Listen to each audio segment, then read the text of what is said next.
everybody and welcome back to my channel. I'm so happy that you wanted to join me today because today I am going to take you guys through 5 items that are usually associated with the zero waste movement that I actually find extremely useless or just simply unnecessary.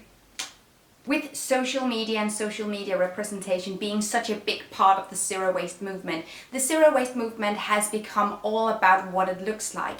And brands and companies and capitalism love that.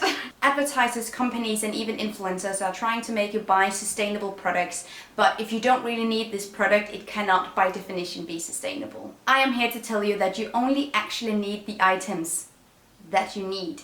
And buying unnecessary stuff to look more zero waste or to seem more zero waste is the opposite of which.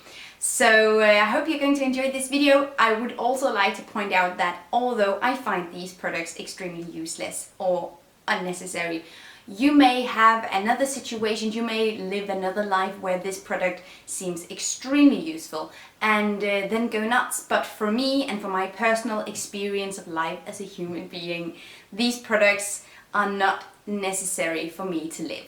So the first item on this list is actually something that I do use every day. I find them extremely handy and they also look really amazing, and I do find specific practical uses for these items, but still they are so extremely unnecessary that it hurts a little bit. And I'm talking about plastic-free straws.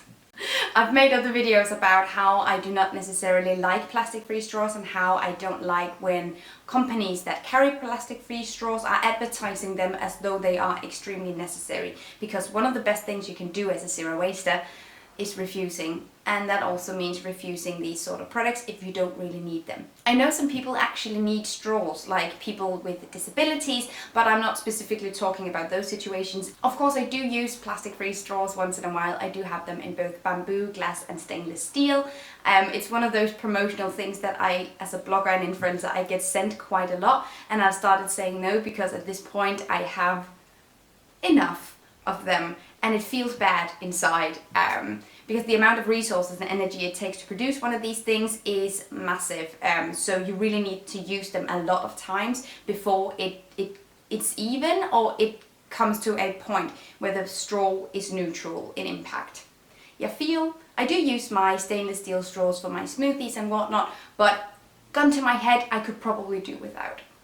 Okay, so the other one is kind of a pet peeve as well, and really related to the zero waste pantry aesthetic that I've seen on Pinterest and Instagram and YouTube a lot, and I do love that aesthetic so much. It's what got me into zero waste in the first place because it was so unattainably beautiful, let's call it that. But the product that I hate with a fiery passion is the mason jar. And the reason why I hate the mason jar is not because I hate glass jars. I love glass jars and I buy all my glass jars second hand. But I hate the mason jar specifically because over the last 3 years I have seen companies, brands try to imitate the mason jar look, the very specific mason jar look, in new products. So they are producing a lot of new products that sort of look vintage, that sort of look old, and that's a huge problem because it can be very, very hard to see through this entire process. And maybe some people will buy them thinking that they are buying old stuff when they're actually buying new stuff, I don't know. But I do not appreciate that. Also, it sort of speaks to the idea that everything has to be the same and your pantry or your aesthetic has to be the same glass over and over, which also makes you buy more and more. So rather than going out and buying mason jars specifically, I go to my thrift shop and I buy whatever glass there's there. You can also use old pickle jars, old jam jars, stuff you find in the supermarket in glass containers, and use that instead. It's much more low impact. Item number 3 is specifically canvas napkins and cotton rounds. I use cotton rounds actually in my daily life, and I do have out my drawer in my kitchen, I do have canvas napkins and I've had them for quite some time. But the reason why I hate them is not specifically because they live, because it's really, really handy, it saves you a lot of waste. But if you're like 1% handy or have like a smidge of an idea of how to DIY, you can cut napkins and cotton rounds out of old t-shirts, and that's just as good. Because the thing is, using a cloth napkin or canvas napkin or using reusable cotton rounds saves you a lot of trash. But a lot of companies, advertisers and brands want you to think that you need to buy all this stuff from new when you can actually just make it, and that will be, again, much lower in impact. So it's funny because I'm thinking of making a 5 items that are super essential to me video as well, and this item, fun fact, is going in both videos.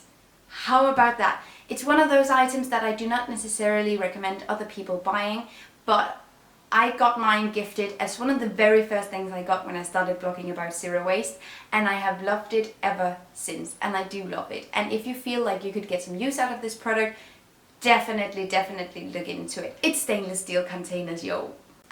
So the problem with the stainless steel container, I have this 3-tier eco lunchbox, and I love this eco lunchbox to bits, and I use it every single day. But stainless steel is very resource intense, and it's also very expensive. And I have found that it can be unpractical in certain moments. For instance, stainless steel kind of expands when it gets hot. Forgot the word hot. Okay, cool. It expands and it can be a problem, and it can make it really hard to close the lid again, which is, I mean, unideal if you're spending $30, $45 on a lunchbox. It's one of those items that sort of becomes the privilege of zero waste in a nutshell, because it makes it seem very unattainable unless you have a large amount of money to spend on these products. So using any kind of lunchbox as an alternative to a plastic bag is a-okay. So the reason why the stainless steel lunchbox is on this list is because it's super expensive and it's not very attainable. It's also very big, so it can be very hard to take around with you. But you will have to see the other video to find out why I do also love it to bits. Is this weird? Also, yeah. So some of these items that I am bashing at this moment, I've been gifted by the company in some way, but I do not want to be untransparent with you about what I love and what I don't love. And if I was gifted something 2 years ago and now I never use it and I kind of regret saying yes, then that's the tea. I do, however, not regret my stainless steel lunchbox, but I can still see very clear problems with it. So the last thing that I hate, and the very possible reason why I hate this, is because I'm not a coffee drinker and I'm not a tea drinker in particular. But I really don't enjoy, or I don't find practical application for a glass thermos or a glass to go coffee cup.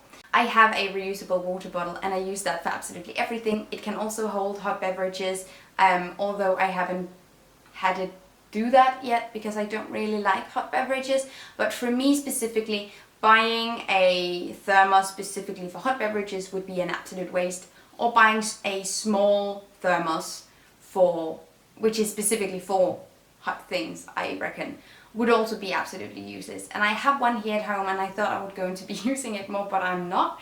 So that's just one of these things where you realize, oh, this is not actually who I am. This is just a particular look or something that I was buying into, but it's not really, it doesn't have any practical application in my personal life. So the whole point of this video is trying with you guys to reflect upon what kind of needs do I actually have in my everyday life, and what kind of zero waste products do I need to fulfill those needs, and not buying into an aesthetic or an idea or advertising telling you that here's the perfect zero waste kit, because in all honesty, I think it's very hard to put together a universal one-size-fits-all zero waste kit, because people have so different needs and live so different lives that that's very difficult. I mean, the basics, a canvas bag, some sort of reusable container.